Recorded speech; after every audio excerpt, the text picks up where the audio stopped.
Other shows we have for you to enjoy at myclassicradio.net.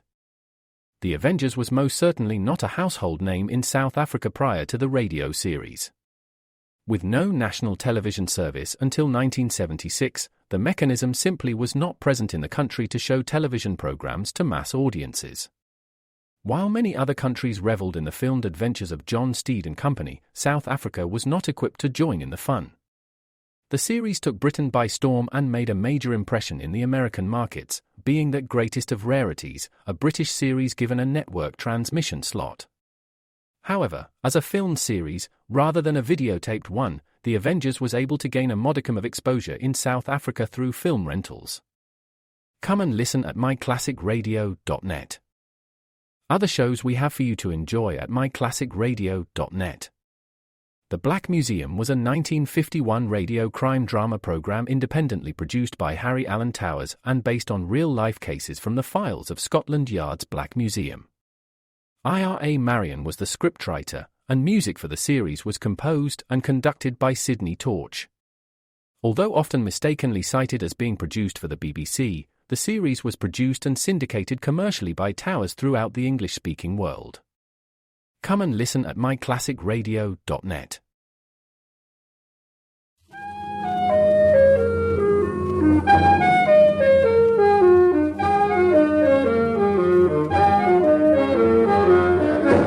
Carter Brown, Mysteries.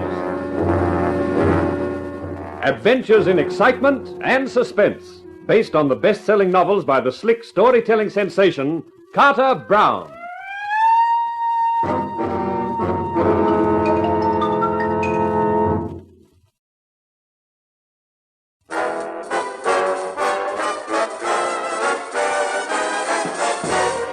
I had lived up to my reputation.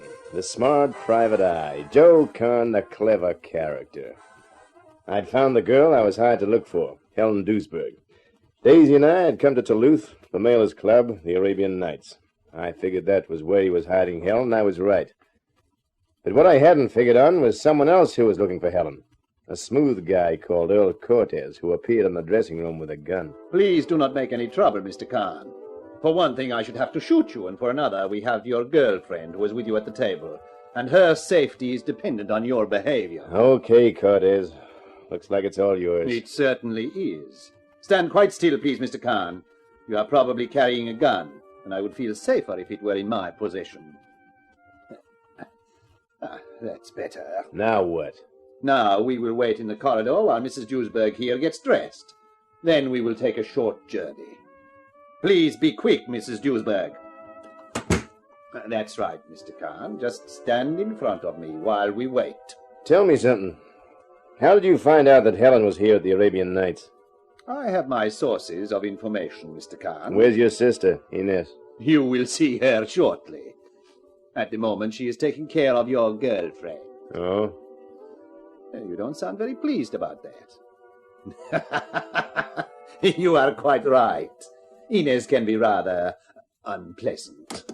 Ah, you are ready, Mrs. Duisberg. Splendid. Now, we will go.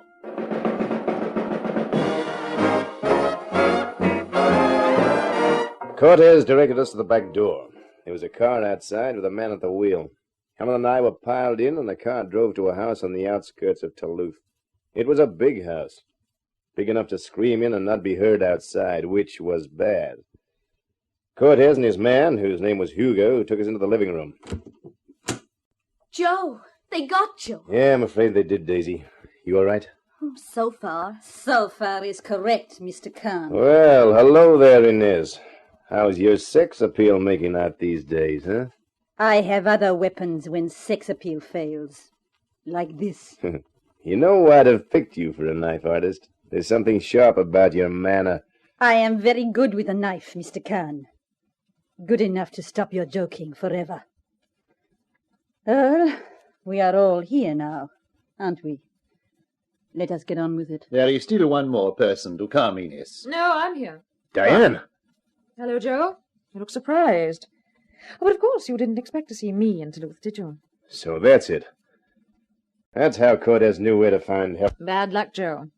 All's fair, you know. No wonder you knew Cortez and his sister and all about the way they work. But I don't get it. What's behind it all? We will leave that part of it for the moment. There are more urgent things to discuss. The money. Who's got it? You, Mrs. Duesberg? Don't make the mistake of trying to keep it from us, my dear. You wouldn't want us to get nasty, would you? Lay off there, Cortez. I can tell you who's got the dough I have. You, Mr. Kahn? Yeah. Very well. Where is it? Oh, tut. You disappoint me, Earl. Your technique is as crude as Mailer's. And that was the way he approached the subject. Kahn, I am not in the mood for fooling. Let me get at him, Earl. I will make him sing like a canary. Seeing that my ex-client, Miss Clutterbuck, is batting in your league, it leaves me minus a fee. I'd still like to draw a check for services rendered. Say, 25,000? Say 5. 25 is only 12.5%. When you remember that I'm holding the money, I figure my fee is moderate. Ines, I think we can get better terms from Mr. Kahn. Would you like to demonstrate your skill on his girlfriend? It would be a pleasure, Earl. I have several interesting accomplishments with the knife, Mr. Kahn. Hold it. Okay, I'll tell you. Joe. Well, they're not kidding, Daisy. You are a wise man, Mr. Kahn. Where is it? It's in a safe deposit box in the bank. I mailed the key to myself at my office. In that case, there is nothing to keep us here in Toulouse any longer. It will take us a day to make the trip back by car, so we will get started at once. It was a long and uncomfortable car ride. Once we reached the old hometown, Cortez dropped his pal Hugo and me outside my office and then went on. Hugo kept close beside me all the way to the bank and then took charge of the silver box with the $200,000. 20 minutes later, we were in the living room of a mansion where Cortez, Diane, Ines, Helen, and Daisy were waiting. You got it, Hugo. Fine. Better make sure it's all there, Earl. My dear Diane, of course. Open the box, Hugo. Well, it was a roundabout way of finding it, but thanks to you, Joe, found it we have. Yeah. Just tell me one thing to satisfy my curiosity. What is this dough and where did it come from? I'm quite happy to enlighten you. It came from England. What for? A payoff. Our English friends, represented by Miss Clutterbuck, Thank you, Mr. Cortez. have cooperated with us, and this was our share of the proceeds. What kind of racket makes this kind of dough in England? American servicemen. There are quite a lot of them permanently stationed in England. With the help of Miss Clutterbuck's associates, we have established a complete monopoly of the gambling in the camps. Oh, I see. It figures. And Duesberg must have been one of the servicemen on your payroll, huh? He is clever, isn't he, Earl? How come the money was left with him? I can explain that, Joe. You see, one of our problems was getting our American friend's percentage out of England and into the States. That was where Carl Duesberg was invaluable. Or so we thought. A serviceman coming home for discharge, the money travelled in his kit bag. He and Mrs. Duesberg got back, he took a job with Glauben Chemicals, and then everybody waited. When word came through to us that the payoff was to be made, Duesberg claimed he hadn't heard. Figured he could keep the dough for himself, huh? Yes, Mr. Kahn, but he found his mistake. Didn't you try your persuasive tactics out here, Ines? You... Quiet, Ines. To finish the story for you, Kahn, we grew tired of waiting. Duesberg suffered an accident. We intended to pick up Mrs. Duesberg, feeling sure she would have the money. As we now know, she didn't. And she realized that nobody would believe her, so she went to Mailer. He gave her a job at the Casbah, and while she was there, she told him this story. And Mailer saw a golden opportunity to grab himself $200,000 almost out of the air. Huh? Exactly. He sent Mrs. Duesberg to his club in Toulouse, while he started looking for the money. And that is where you came into the picture. When our English associates heard about it, they were embarrassed. They sent us someone to help us find the money. Diane. And with your help, Joe, dear, we found it. So that's it, huh? I seem to have done a nice job for everybody. Especially for me, Kahn. What? Mailer! Watch 'em, Hank. Anybody moves and they get lead poisoning. Nice of you to collect the cash for us, Cortez. Saved us a lot of trouble. How did you know we had it? I own the Arabian Nights in Toulouse, remember? I got word that Mrs. Duesberg there had suddenly disappeared. I put two and two together, and my answer came to $200,000. You! Daisy, when the shooting stars drop to the floor, follow me. Okay, Joe. You're all washed up, Cortez. Finished. Am I? You and that she-wolf sister of yours. A she-wolf has teeth. Oh, she's got a knife. He knows it now. On the floor, Daisy. Make for the door.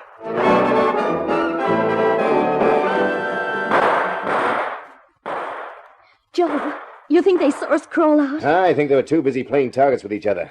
Daisy, head up those stairs. See if you can find a phone and call Harding at Homicide. Tell him to get out here fast. Now make it fast, honey. I figure the shooting's nearly over. All right, Joe, but take care of yourself. Don't worry. This is one time I'm not playing hero. Let them fight it out for themselves.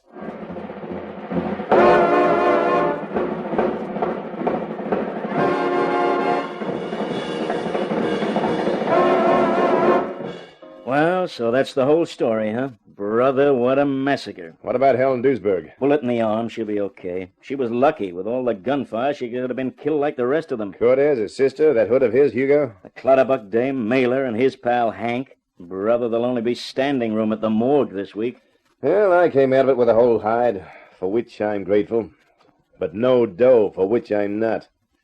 You know, I only got $400 from dying Clutterbuck, and I spent what was left of that on the plane fares to Duluth. The taxation boys will take care of the $200,000. They'll call it part of Cortez' undeclared income. But you should get 10% for laying information. Harding, you've brightened my day. You've brightened mine, Gumshoe. When I tell the chief that Cortez has handed in his ticket, he'll be so pleased he might even smile.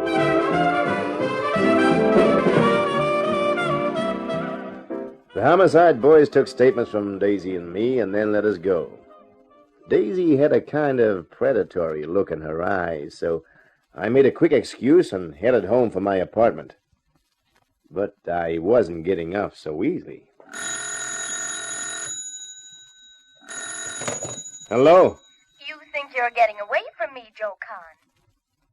But you'd better think again. Now, Daisy, I told you. Oh, no, you can't dodge me anymore. The case is over, you've got no new one, which means you're doing nothing this evening. Yeah, but I need rest, honey. My nerves are shattered. My brain's tired. Well, I've got a nice, cozy atmosphere all ready and waiting for you.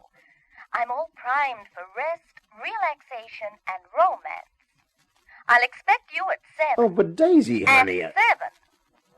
Oh, heck. How can I get out of this lot? She's right. I haven't got anything to do. If only I had a new case to start on. Okay, coming. Yeah? Mr. Kahn, private detective. That's me. I'm sorry to come to your apartment instead of your office, but it's urgent. I'm in trouble, Mr. Kahn. I need help right away. I'm prepared to pay your usual fees if you can start work right now. Lady, consider me started. Well, it's like this. I shot my husband exactly 35 minutes ago.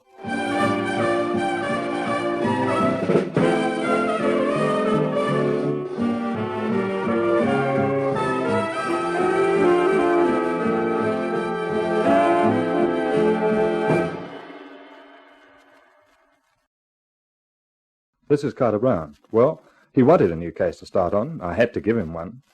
But I think he should have stuck to Daisy, don't you? Anyway, let's leave Joe Kahn and concentrate on my next book, which I've called Love Me, Lieutenant, about a hard-boiled cop who finds himself framed for murder. So this is Carter Brown saying so long for now. Be seeing you.